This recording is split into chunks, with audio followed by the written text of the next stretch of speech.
Hello everyone, welcome to विद्या दृष्टि tutorial. आज हम लोग पढ़ेंगे प्रेशर। हालांकि जो हम लोग का चैप्टर ये चल रहा है बहुत ही इंटरेस्टिंग चैप्टर, वो क्या है, mechanical properties of fluid. Mechanical properties fluid की क्या क्या होती हैं इसके बारे में हम लोगों ने स्टार्ट कर दिया था डिस्कशन। इंट्रोडक्शन पार्ट हम लोगों ने कल के लेक्चर में देखा था। कल हम लोगों ने देखा था क्या कि फ्लूइड क्या होता है, उसकी वैरायटीज़ क्या होती हैं, टाइप्स क्या होते हैं, उसके फ्लो होने का नेचर कैसा होता है।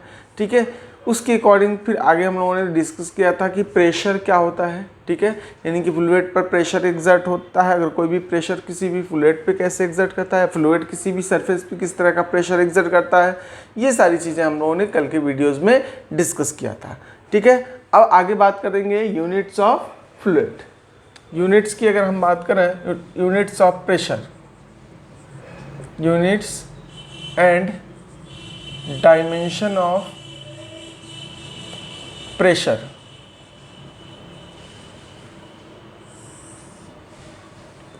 तो एसआई यूनिट इसकी क्या होती है, प्रेशर की एसआई यूनिट। चूंकि प्रेशर का फार्मूला क्या होता है, फोर्स पर यूनिट एरिया, तो एसआई यूनिट इसकी क्या हो जाएगी बेटा, न्यूटन मीटर पर मीटर स्क्वायर। ठीक है, या फिर इसको हम क्या लिख सकते हैं, पास्कल। इसके अलावा अदर यूनिट्स की हम बात करें, अदर यूनिट्स। ठीक है, तो अदर यूनिट्स में आपका क्या है, एटमॉस्फेरिक यूनिट, एटीएम। ठीक है, इसके बाद से आता है बार, फिर आता है आपका टॉर। ठीक है, जिसको हम टॉरिसेली भी आगे चल के पढ़ेंगे, टॉरिसेली जिसको कहते हैं। एटम की अगर हम बात करें, यानी कि एटीएम, एटमॉस्फेरिक प्रेशर,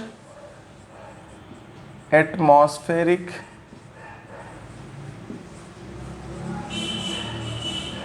प्रेशर। ठीक है, अब एटमॉस्फेरिक प्रेशर की बात करें, एटमॉस्फेरिक प्रेशर क्या होता है,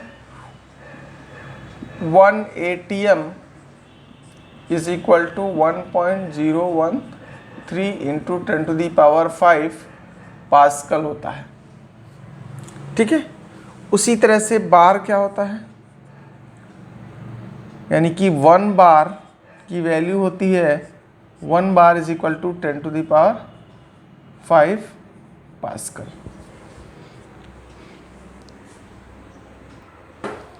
ठीक है, तो यहाँ पे 1 बार की वैल्यू क्या होती है, 10⁵ पास्कल होती है। ठीक है, उसी तरह से अगर 1 बार और यहाँ पे टार की अगर बात करें, तो टार जो होता है, टॉरिसेलिक यूनिट जिसको हम बोलते हैं, इसका मतलब होता है 1 mm of Hg।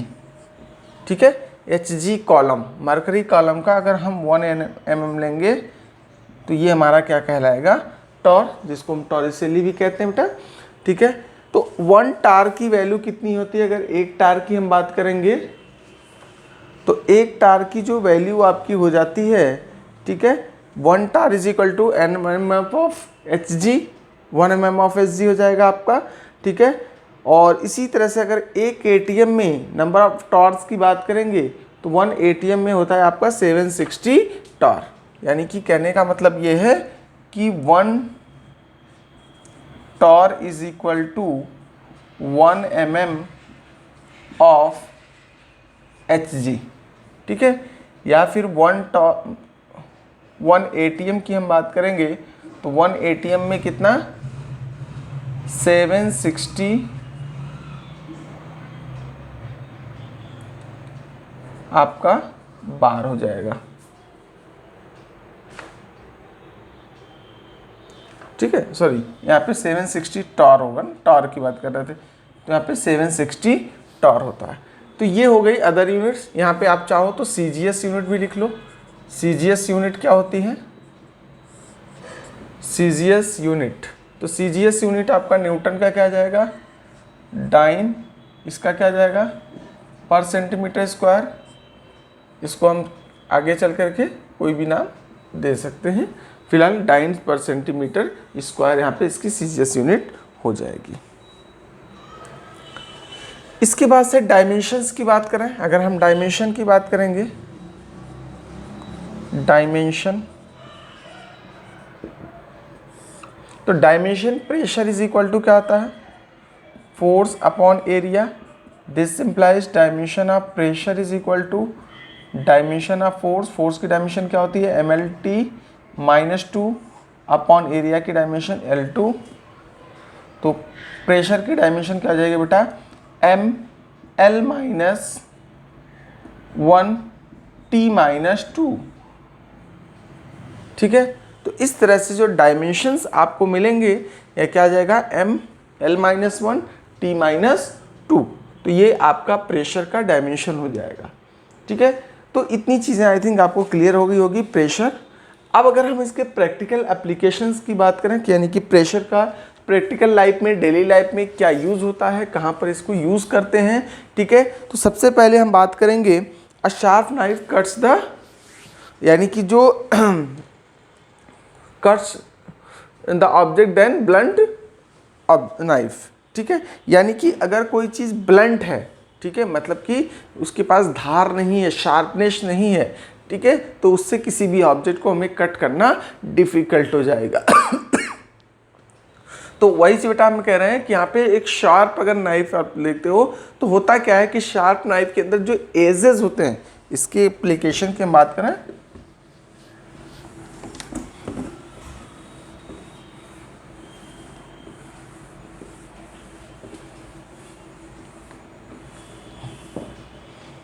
Practical application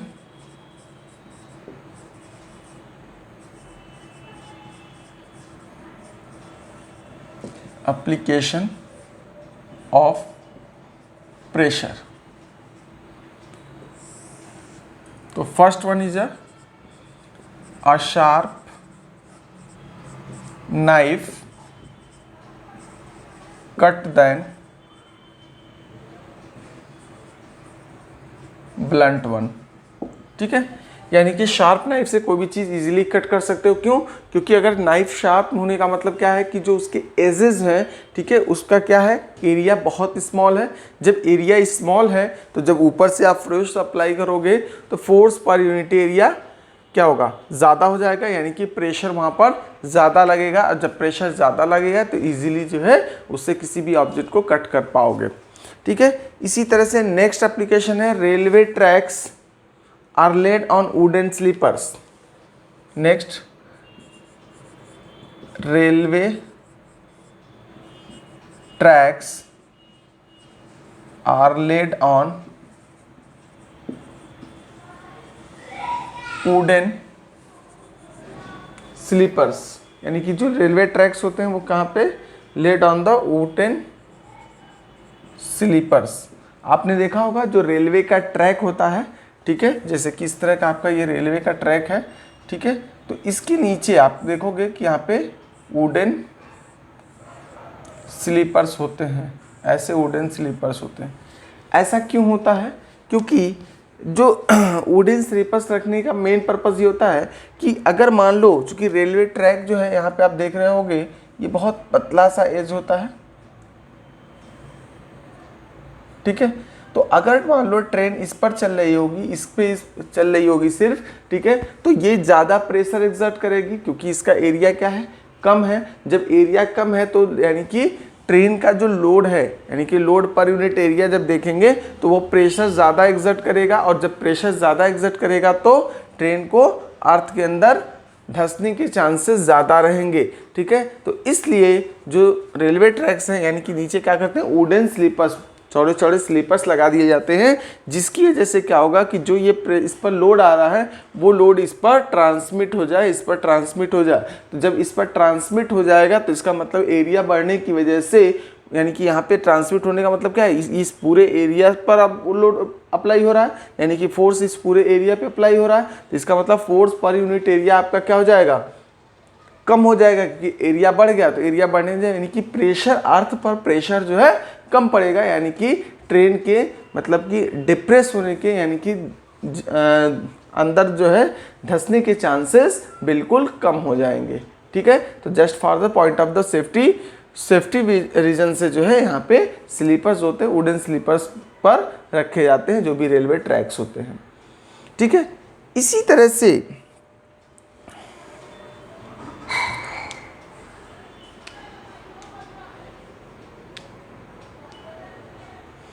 अब अगर हम बात करें एक पर्सन को, जैसे कि आपकी बात करो चाहे हमारे, यानी कि a man it is difficult to walk, it is difficult to walk a person on sand, person on sand but a camel can easily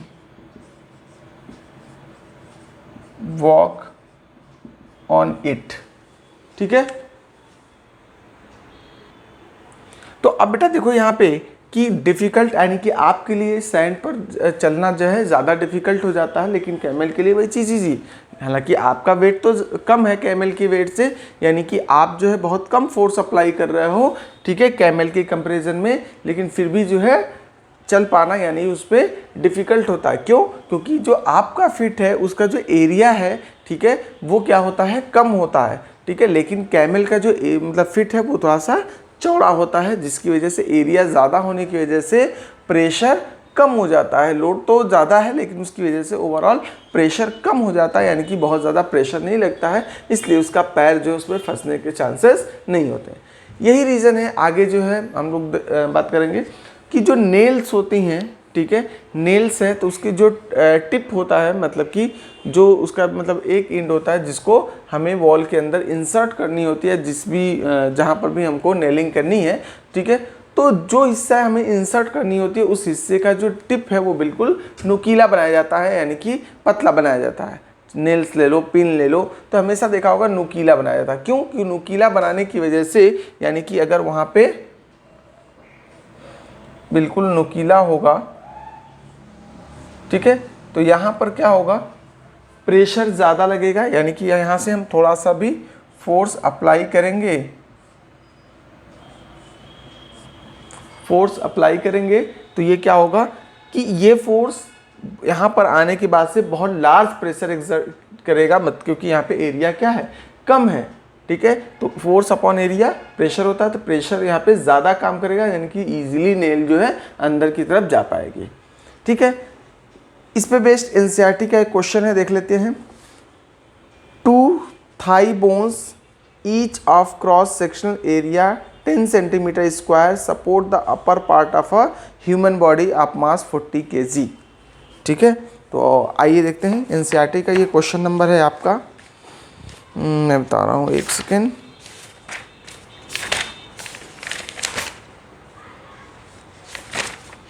साथ में एनसीईआरटी भी करते चलो।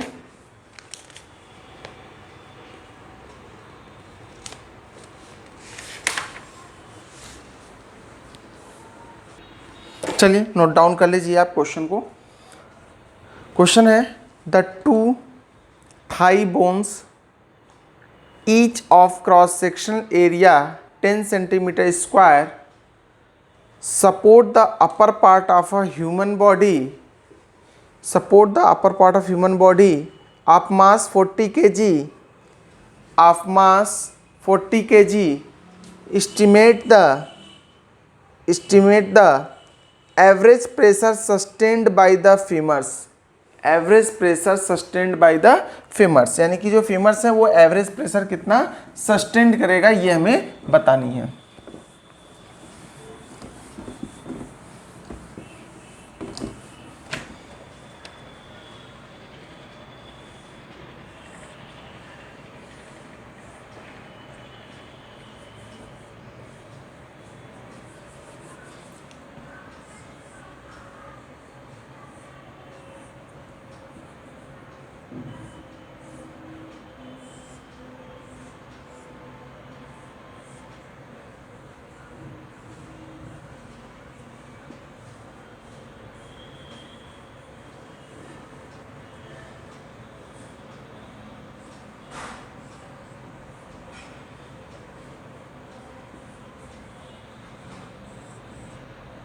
ठीक है, ये कोई पर्सन है, इसका जो मास है आपको गिवन है, मास कितना है 40 kg।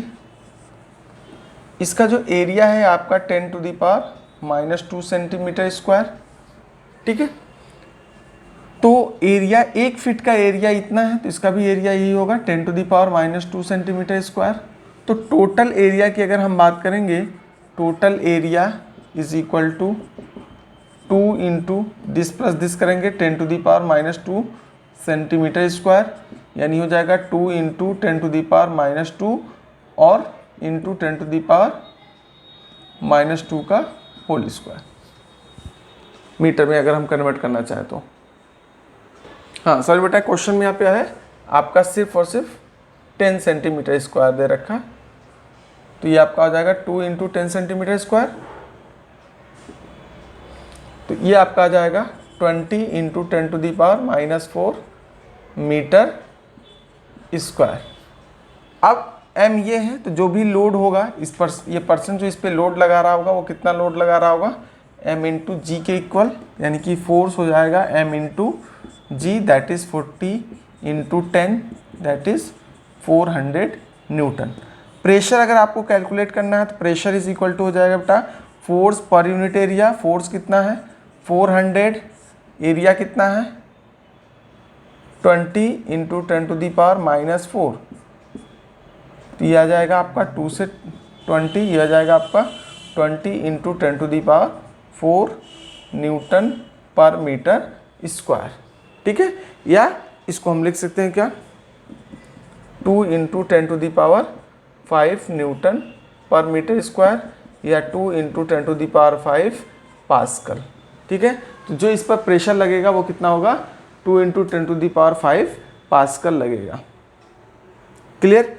तो इस तरह के इसके जो न्यूमेरिकल क्वेश्चंस होंगे उनको सॉल्व करेंगे आप। चलिए नेक्स्ट टर्म है डेंसिटी, ठीक है। ये भी एक प्रॉपर्टी है, यानी कि ये भी बहुत इंपॉर्टेंट फैक्टर है, ठीक है, मैकेनिकल प्रॉपर्टी स्टडी करने के लिए। तो नेक्स्ट है आपका डेंसिटी, इसको रफ करा, नोट डाउन करना चाहिए, नोट डाउन कर लीजिए।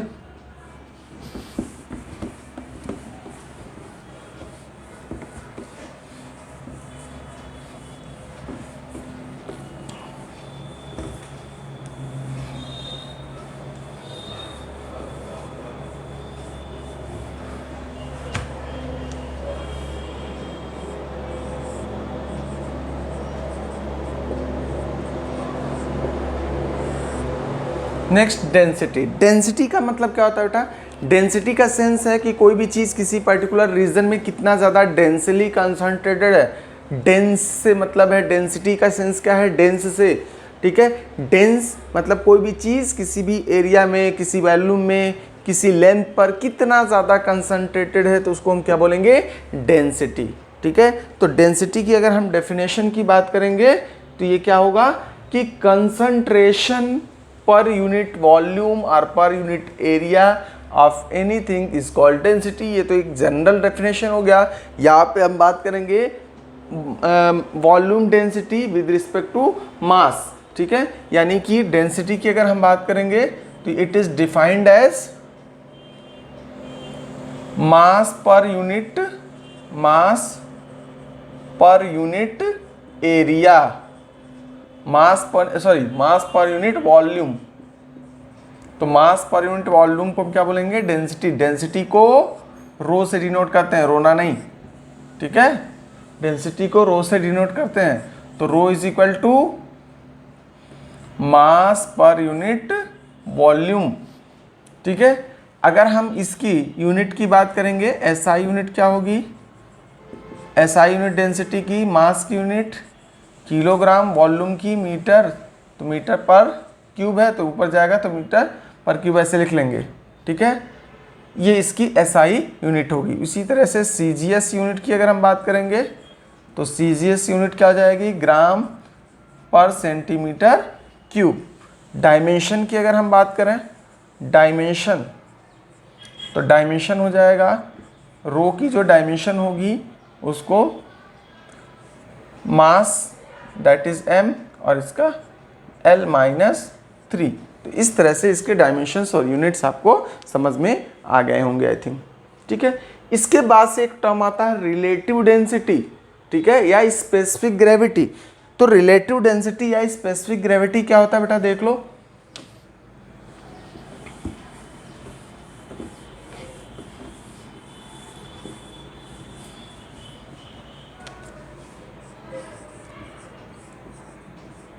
रिलेटिव डेंसिटी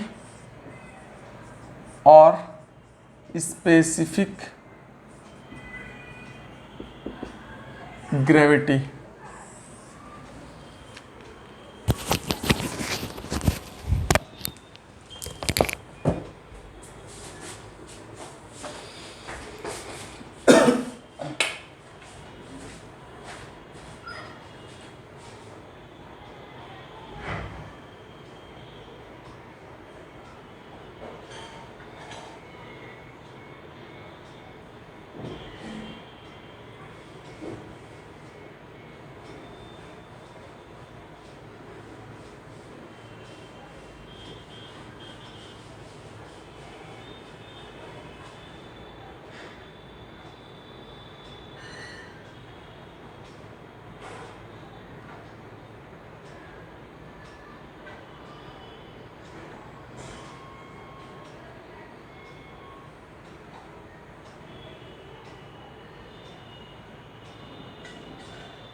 ठीक है।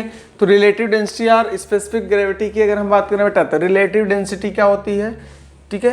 बेसिकली रिलेटिव डेंसिटी टर्म अगर हम यूज़ कर रहे हैं तो रिलेटिव डेंसिटी का मतलब that is R D is equal to density of substance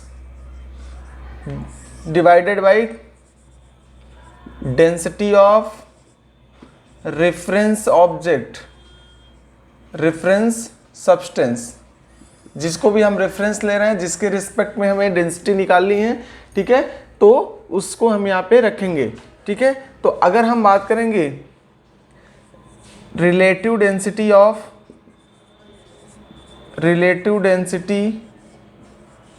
of a substance, यहाँ पे ऐसे लिख लो, of a substance with respect to water, तो इसी को नया टर्म देंगे क्या, स्पेसिफिक ग्रेविटी। इसको क्या बोलेंगे, specific gravity is called specific gravity, ठीक है। अब स्पेसिफिक ग्रेविटी के लिए हम क्या करेंगे, यानी कि जिसको हम SG भी लिख सकते हैं, या बेसिकली रिलेटिव डेंसिटी, तो किसी भी सब्सटेंस का डेंसिटी क्या होगा, density of substance upon density of water, that will be equal to rho, ठीक है। ये हो जाएगा आपका रिलेटिव डेंसिटी, ठीक है। तो यहाँ से आपको ये चीज़ समझ में आ गई होगी कि डेंसिटी क्या होती है, नॉर्मल रिलेटिव डेंसिटी क्या मतलब क्या है, और अगर हम स्पेसिफिक ग्रेविटी वर्ड यूज कर रहे हैं तो उसका क्या सेंस है। अब एक चीज़ का ध्यान रखिएगा, जब भी स्पेसिफिक ग्रेविटी की हम बात करेंगे तो स्पेसिफिक ग्रेविटी में जो वाटर होगा, ठीक है, तो वाटर इसी में आगे लिख लीजिए at 4 degree Celsius. 4 degree Celsius temperature पे हमें वाटर को कंसीडर करना होगा, क्योंकि 4 डिग्री सेल्सियस पे वाटर की डेंसिटी क्या होती है, मैक्सिमम होती है, तो हमें इसके मैक्सिमम वैल्यू पर यहाँ पे निकालनी होती है, ठीक है। तो ये चीज़ का ध्यान रखिए।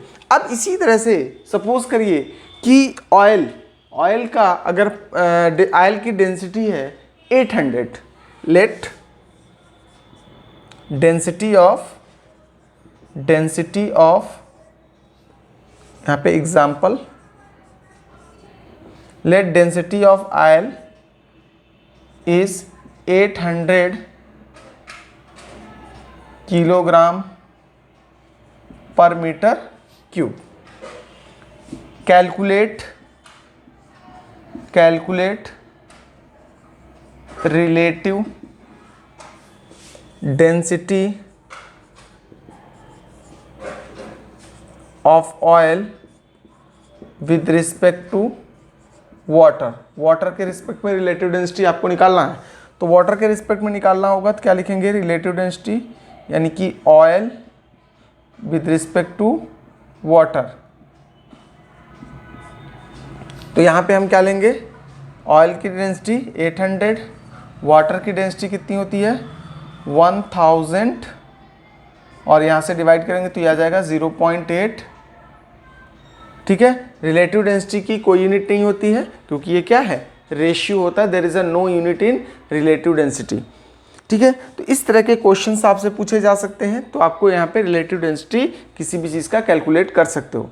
इसी तरह से अगर हम डेंसिटी की बात करें, जनरल कॉन्सेप्ट है, ठीक है, कि अगर हम डेंसिटी, अलग अलग सब्सटेंस की डेंसिटी क्या क्या होती है, इसको मैं रफ कर रहा हूँ। अगर डेंसिटी ऑफ वाटर की बात करेंगे, डेंसिटी ऑफ वाटर यानी कि ये क्या होता है 1000 किलोग्राम पर मीटर क्यूब। उसी तरह से density of Hg, that is a mercury, ठीक है, मरकरी की जो डेंसिटी होती है वो क्या होती है 760 mm of Hg column, sorry, ये आपका जो प्रेशर है ये हो जाती है 760, ठीक है। तो ये बेटा ये प्रेशर हो जाता है, तो यहाँ पे इसका क्या हो जाएगा, डेंसिटी हमें निकालनी, डेंसिटी इसकी होती है क्या 13600 किलोग्राम पर मीटर क्यूब। तो इस तरह से अलग अलग सब्सटेंस के लिए आप डेंसिटी निकाल सकते हो। डेंसिटी की आपके पास टेबल, आपके पास अगर मालूम है कि अलग अलग सब्सटेंस की डेंसिटी क्या है, तो उसके अकॉर्डिंग जो उसकी रिलेटिव डेंसिटी फाइंड आउट कर सकते हैं। ठीक है। तो आज की क्लास में फ़िलहाल इतना ही। नेक्स्ट लेक्चर में हम लोग पढ़ेंगे पास्कल लॉ और उसके एप्लीकेशंस वगैरह हम लोग देखेंगे। ठीक है, आज के लिए फ़िलहाल इतना ही। Thank you.